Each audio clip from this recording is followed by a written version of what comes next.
नमस्कार। आज का विषय है हिंदी में सर्वप्रथम। आज इस वीडियो में हिंदी भाषा से संबंधित कुछ ऐसे प्रश्नों के बारे में हम जानेंगे जो हिंदी में सर्वप्रथम है, ठीक है, और परीक्षा की दृष्टि से अत्यंत ही उपयोगी हैं। इस वीडियो में हर एक प्रश्न बहुत ही महत्वपूर्ण है, इसलिए वीडियो को अंत तक जरूर देखिएगा। अगर वीडियो अच्छा लगे तो वीडियो को लाइक करिएगा, अपने दोस्तों में शेयर करिएगा और चैनल पर अगर पहली बार आप वीडियो देख रहे हैं तो इस चैनल को सब्सक्राइब जरूर करिएगा। आइए प्रश्न शुरू करते हैं। पहला प्रश्न क्या है? अपभ्रंश के महाकवि कौन है? अपभ्रंश के प्रथम महाकवि कौन है? तो अपभ्रंश के प्रथम महाकवि स्वयंभू जी हैं। अगला प्रश्न है, अपभ्रंश का प्रथम कण्वबद्ध क्या है? अपभ्रंश का प्रथम कण्वबद्ध पौमचरित्र है। यह रचना किसकी है? स्वयंभू जी की। प्रथम महाकवि अपभ्रंश के स्वयंभू जी हैं और प्रथम कण्वबद्ध पौमचरित्र है जो स्वयंभू की रचना है। इसकी रचना किस प्रकार से हुई है कि 7 चौपाई के बाद एक दोहा क्रम में इसकी रचना हुई है। किसकी? पौमचरित्र की, ठीक है, जो स्वयंभू जी की रचना है। अगला प्रश्न देखिए, अपभ्रंश के प्रथम ऐतिहासिक वैयाकरण कौन है? अपभ्रंश के प्रथम ऐतिहासिक वैयाकरण हेमचंद्र जी हैं। और हिंदी के प्रथम कवि कौन है? अगला प्रश्न है, हिंदी के प्रथम कवि कौन है? तो हिंदी के प्रथम कवि सरहप्पा जी हैं, जिनका समय 9वीं सदी के लगभग माना जाता है। और अगला प्रश्न है, हिंदी में दोहा चौपाई का सर्वप्रथम प्रयोग किसने किया? तो हिंदी में दोहा चौपाई का सबसे पहले प्रयोग सरहप्पा जी ने किया है। इनका समय काल कब माना गया है? 9वीं सदी, ठीक है। यही हिंदी के प्रथम कवि भी हैं। हिंदी में दोहा चौपाई का सर्वप्रथम प्रयोग भी इन्होंने ही किया है। अगला प्रश्न है कि हिंदी की प्रथम रचना क्या है? हिंदी की प्रथम रचना श्रावकाचार है, ठीक है। ये किसकी कृति है? श्रावकाचार देवसेन की कृति है। यहाँ प्रश्न बन सकता है कि हिंदी की प्रथम रचना श्रावकाचार किसकी कृति है, ठीक है। तो हिंदी की प्रथम रचना श्रावकाचार जो है ये देवसेन की कृति है। ऐसे आप इसको परीक्षा में बता सकते हैं या लिख सकते हैं, ठीक है। अगला प्रश्न है, हिंदी साहित्य की प्रथम रचना क्या है? हिंदी साहित्य की प्रथम रचना पृथ्वीराज रासो है, ठीक है। पृथ्वीराज रासो हिंदी साहित्य की प्रथम रचना है। यह किसकी रचना है? इसके रचनाकार कौन है? पृथ्वीराज रासो के रचनाकार हैं चंद्रबरदाई जी। कौन है? चंद्रबरदाई जी इसके रचनाकार हैं। अगला प्रश्न है कि हिंदी साहित्य का प्रथम महाकाव्य क्या है? हिंदी साहित्य का प्रथम महाकाव्य क्या है? तो हिंदी साहित्य का प्रथम महाकाव्य पृथ्वीराज रासो है। ये किसकी रचना है? ऊपर हमने बताया पृथ्वीराज रासो किसकी रचना है? चंद्रबरदाई की रचना है, ठीक है। यही हिंदी साहित्य की प्रथम रचना भी है और हिंदी साहित्य का प्रथम महाकाव्य भी है। क्या? ये पृथ्वीराज रासो, ठीक है, जो चंद्रबरदाई की रचना है। अगला प्रश्न है, हिंदी काव्य में प्रथम 12 मासा वर्णन कहाँ मिलता है देखने को, ठीक है, या कहाँ किया गया? किस काव्य ग्रंथ में किया गया? ऐसे भी प्रश्न पूछ सकता है कि हिंदी काव्य में प्रथम 12 मासा वर्णन किस काव्य में किया गया है, ठीक है। या हिंदी काव्य में प्रथम 12 मासा वर्णन कहाँ देखने को मिलता है? तो हिंदी काव्य में प्रथम 12 मासा का वर्णन विसलदेव रासो में देखने को मिलता है। यह भी हिंदी काव्य की महत्वपूर्ण रचना है। इसके रचयिता कौन है? विसलदेव रासो के रचयिता नरपत नाल जी हैं, ठीक है। जैसे देखिए पृथ्वीराज रासो के रचयिता चंद्रबरदाई जी हैं, ऐसे विसलदेव रासो के रचयिता नरपत नाल जी हैं, ठीक है। अगला प्रश्न है, किसी भारतीय भाषा में रचित इस्लाम धर्मावलंबी कवि की प्रथम रचना क्या है? किसी भारतीय भाषा में रचित इस्लाम धर्मावलंबी कवि की प्रथम रचना संदेश रासक है, ठीक है। क्या है? संदेश रासक है। इसके रचनाकार कौन हैं? अब्दुल रहमान इसके रचनाकार हैं। अगला प्रश्न है, अवहट्ट का सर्वप्रथम प्रयोग किसने किया? हिंदी में अवहट्ट का सर्वप्रथम प्रयोग विद्यापति ने किया है। कहाँ किया है इन्होंने? कीर्तिलता में। अब यहाँ ऐसे भी पूछ सकता है कीर्तिलता किसकी रचना है, ठीक है। तो कीर्तिलता विद्यापति की रचना है और इसी कीर्तिलता में विद्यापति ने अवहट्ट का सबसे पहले प्रयोग किया है। अगला प्रश्न है, हिंदी के सर्वप्रथम गीतकार कौन हैं? तो हिंदी के सर्वप्रथम गीतकार विद्यापति जी हैं, ठीक है। अब आइए अगला प्रश्न देखते हैं। अगला प्रश्न है, हिंदी में सर्वप्रथम मुकरियों की शुरुआत किसने की? ठीक है, हिंदी में सर्वप्रथम मुकरियों की शुरुआत अमीर खुसरो ने की। सबसे पहले हिंदी में किसने मुकरियों की शुरुआत की? तो अमीर खुसरो ने सबसे पहले हिंदी में मुकरियों की शुरुआत की। अगला प्रश्न है, भक्ति के प्रवर्तक कौन हैं? भक्ति के प्रवर्तक कौन माने जाते हैं? भक्ति के प्रवर्तक रामानुजाचार्य जी माने जाते हैं। अगला प्रश्न है, हिंदी के प्रथम सूफी कवि कौन हैं? हिंदी के प्रथम सूफी कवि असायत जी हैं। कौन है हिंदी के प्रथम सूफी कवि? असायत जी हैं। और सूफी प्रेमाख्यान का प्रथम काव्य क्या है? सूफी प्रेमाख्यान का प्रथम काव्य है हंसावली, जो असायत जी की रचना है। किसकी रचना है? असायत की। ठीक है, ये सूफी प्रेमाख्यान का प्रथम काव्य है। क्या? हंसावली। हंसावली के रचनाकार कौन है? असायत जी हैं। हिंदी का प्रथम बड़ा अगला प्रश्न देखिए, हिंदी का प्रथम बड़ा महाकाव्य, जैसे महाकाव्य तो पीछे हमने आपको बताया वीडियो में। ठीक है, हिंदी का प्रथम महाकाव्य तो क्या है? पीछे हमने आपको बताया है ना, हिंदी का प्रथम महाकाव्य क्या है। आपको हमने बताया कि पृथ्वीराज रासो प्रथम महाकाव्य है, जिसके रचनाकार हैं चंद्रवरदाई जी। लेकिन हिंदी का प्रथम बड़ा महाकाव्य अगर पूछा गया परीक्षा में, जैसे देखिए फंसाने के लिए ऐसे प्रश्नों को पूछ लेते हैं, महाकाव्य और बड़ा महाकाव्य। ठीक है, प्रथम महाकाव्य क्या है, प्रथम बड़ा महाकाव्य क्या है। तो अगर महाकाव्य पूछ रहा है तो आप लिखेंगे पृथ्वीराज रासो, जो चंद्रवरदाई की रचना है। अगर हिंदी का प्रथम बड़ा महाकाव्य पूछ रहा है तो आप लिखेंगे हंसावली, और हंसावली के रचनाकार कौन है? असायत जी हैं। ठीक है, इस प्रकार से प्रश्नों की बारीकियों को आप ध्यान दीजिए कि किस प्रकार से परीक्षा में प्रश्न बन सकते हैं।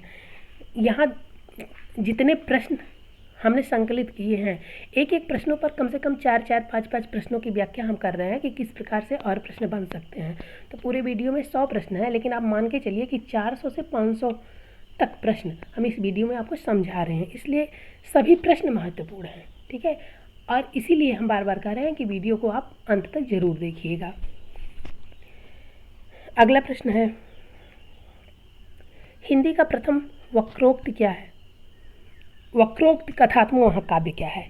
हिंदी का प्रथम वक्रोक्ति कथात्मक महाकाव्य क्या है? तो वक्रोक्ति कथात्मक महाकाव्य हिंदी का जो सबसे पहले है वो है पद्मावत। पद्मावत किसकी रचना है? लगभग आप लोग जानते होंगे, अगर नहीं जानते हैं तो जान लीजिए। पद्मावत जायसी जी की रचना है, मलिक मोहम्मद जायसी उनका पूरा नाम है, उनकी रचना है पद्मावत। ठीक है, अगला प्रश्न है, हिंदी की आदि कवयित्री कौन है? हिंदी की आदि कवयित्री मीराबाई जी हैं। मीराबाई को हिंदी की आदि कवयित्री कहा गया है। अगला प्रश्न है, कृष्ण भक्ति काव्य का सबसे प्रसिद्ध काव्य क्या है? कृष्ण भक्ति काव्य का सबसे प्रसिद्ध काव्य सूरसागर है। ठीक है, जिसके रचनाकार कौन है? सूरसागर के रचनाकार हैं सूरदास जी। ठीक है, और यही कृष्ण भक्ति काव्य का सबसे प्रसिद्ध महाकाव्य है। क्या? सूरसागर, जिसके रचनाकार हैं सूरदास जी। अगला प्रश्न है, राम भक्ति का सबसे प्रसिद्ध काव्य क्या है? राम भक्ति का सबसे प्रसिद्ध काव्य क्या है? तो राम भक्ति का सबसे प्रसिद्ध काव्य रामचरितमानस है, और रामचरितमानस के रचनाकार हैं तुलसीदास जी। अगला प्रश्न है, भक्तिकाल को काव्य का स्वर्णयुग घोषित करने वाला प्रथम व्यक्ति कौन है? यहाँ आप एक मिनट समझ लीजिए कि भक्तिकाल का सबसे प्रसिद्ध काव्य राम भक्ति काव्य का सबसे प्रसिद्ध काव्य है। ठीक है, रामचरितमानस जो तुलसीदास जी की रचना है। अब यहीं आपको एक प्रश्न और मिल सकता है कि रामायण, ये भी तो राम भक्ति काव्य, राम भक्ति शाखा का काव्य है। ठीक है, तो राम भक्ति का काव्य वह भी है क्या? रामायण। उसके रचनाकार कौन है? वाल्मीकि जी हैं। और रामचरितमानस के रचनाकार कौन है? तुलसीदास जी हैं। ठीक है, अगला प्रश्न देखिए, भक्तिकाल को काव्य का स्वर्णयुग घोषित किया है किसने? सबसे पहले भक्तिकाल को काव्य का स्वर्णयुग कहा जाता है। ठीक है, भक्तिकाल को काव्य का स्वर्णयुग कहा जाता है, और यह स्वर्णयुग घोषित करने वाला प्रथम व्यक्ति कौन है? तो प्रथम व्यक्ति है जॉर्ज ग्रियर्सन। इन्होंने सबसे पहले कहा भक्तिकाल को यह काव्य का स्वर्ण काल है या स्वर्ण युग है। तो ऐसे भी पूछा जा सकता है प्रश्न कि हिंदी भाषा में काव्य का स्वर्ण काल क्या है? तो कह सकते हैं आप भक्तिकाल है। तो और हिंदी भाषा में भक्ति काल को काव्य का स्वर्णयुग घोषित करने वाला पहला व्यक्ति कौन है? तो जॉर्ज ग्रियर्सन है। अगला प्रश्न है, सर्वप्रथम सतसई परंपरा का आरंभ कहाँ से माना जाता है? सतसई परंपरा का प्रारंभ तुलसी सतसई से माना जाता है। सर्वप्रथम सतसई परंपरा का प्रारंभ तुलसी सतसई से माना जाता है, लेकिन अधिकांश लोग इसे कृपाराम के हित तरंगड़ी किससे? कृपाराम की हित तरंगड़ी को मानते हैं। क्या मानते हैं? सतसई परंपरा का आरंभ कृपाराम के हित तरंगड़ी से अधिकांश लोग मानते हैं, लेकिन सर्वप्रथम सतसई परंपरा का आरंभ तुलसी सतसई से ही माना जाता है। अगला प्रश्न है, रीति काव्य का सर्वप्रथम ग्रंथ क्या है? रीति काव्य का सबसे पहला ग्रंथ हिम तरंगड़ी है, जो कृपाराम की कृति है। आइए देखते हैं अगला प्रश्न। खड़ी बोली में लिखित सर्वप्रथम काव्य ग्रंथ क्या है? खड़ी बोली में लिखित सर्वप्रथम काव्य ग्रंथ श्रीधर पाठक द्वारा अनुवादित एकांतवासी योगी है। ठीक है।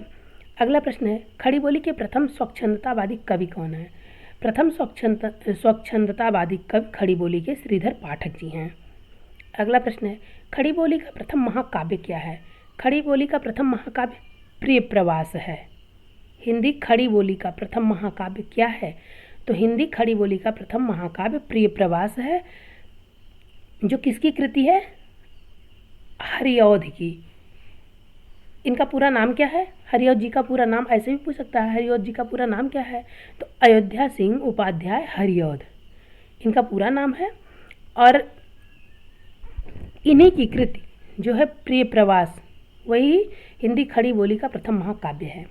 अगला प्रश्न है, गीत काव्य शब्द का सर्वप्रथम प्रयोग किसने किया? ठीक है, गीत काव्य शब्द का सबसे पहले प्रयोग लोचन प्रसाद पांडे ने किया है, और कहाँ किया है?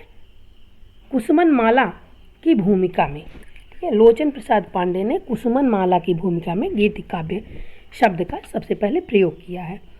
अगला प्रश्न है, छायावाद की प्रथम कृति क्या है? छायावाद की प्रथम कृति है झरना, जो 1918 में प्रकाशित हुई, और ये किसकी झरना किसकी कृति है? प्रसाद जी की कृति है। ठीक है, छायावाद की प्रथम कृति झरना है, जो प्रसाद जी की कृति है। ये कब प्रकाशित हुई? 1918 में प्रकाशित हुई। अगला प्रश्न है, शुक्लानुसार छायावाद का प्रथम प्रतिनिधि कवि कौन है? शुक्लानुसार छायावाद का प्रथम प्रतिनिधि कवि पंत जी हैं। पंत जी का पूरा नाम क्या है? सुमित्रानंदन पंत। अगला प्रश्न है, मुक्त छंद का प्रथम प्रयोगकर्ता कौन है? और मुक्त छंद का सबसे पहले प्रयोग कहाँ देखने को मिलता है? तो मुक्त छंद का प्रथम प्रयोगकर्ता निराला जी हैं, जो जूही की कली में सबसे पहले इन्होंने मुक्त छंद का प्रयोग किया है। जूही की कली किसकी रचना है? तो निराला जी की रचना है। ऐसे भी प्रश्न पूछ सकता है। और निराला की प्रथम कविता क्या है? तो निराला जी की प्रथम कविता भी जूही की कली ही है, जो हिंदी साहित्य जो प्रथम रचना है। और ये जूही की कली कब प्रकाशित हुआ? 1916 में प्रकाशित हुआ। अगला प्रश्न है, प्रयोगवाद शब्द का प्रथम प्रयोग किसने किया? प्रयोगवाद शब्द का सर्वप्रथम प्रयोग नंद दुलारे वाजपेयी ने किया है। अगला प्रश्न है, नई कविता नाम किसने दिया? तो नई कविता नाम अज्ञेय जी ने दिया है। अगला प्रश्न है, अज्ञेय की प्रथम काव्यकृति क्या है? अज्ञेय जी की प्रथम काव्यकृति भग्नदूत है, जो 1933 में प्रकाशित हुई। अगला प्रश्न है, प्रेमचंद का प्रथम उपन्यास प्रेमा अर्थात दो सखियों का विवाह, ठीक है, कब प्रकाशित हुआ? 1907 में। हम खुरमा व हम सबाब का हिंदी रूपांतर है यह काव्य। ठीक है, आइए देखते हैं अगला प्रश्न। हिंदी का प्रथम उपन्यास क्या है?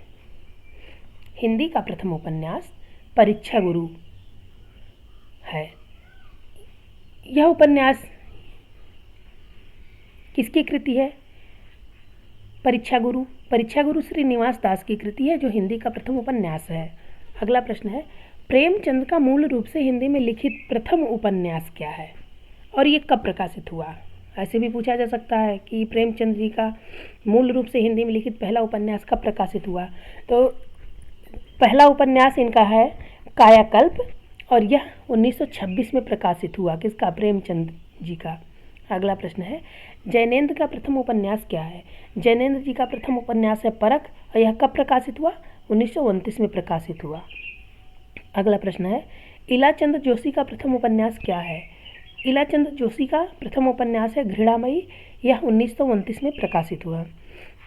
अगला प्रश्न है भगवती चरण वर्मा का प्रथम उपन्यास क्या है? भगवती चरण वर्मा का प्रथम उपन्यास है चित्रलेखा, यह कब प्रकाशित हुआ? 1934 में प्रकाशित हुआ।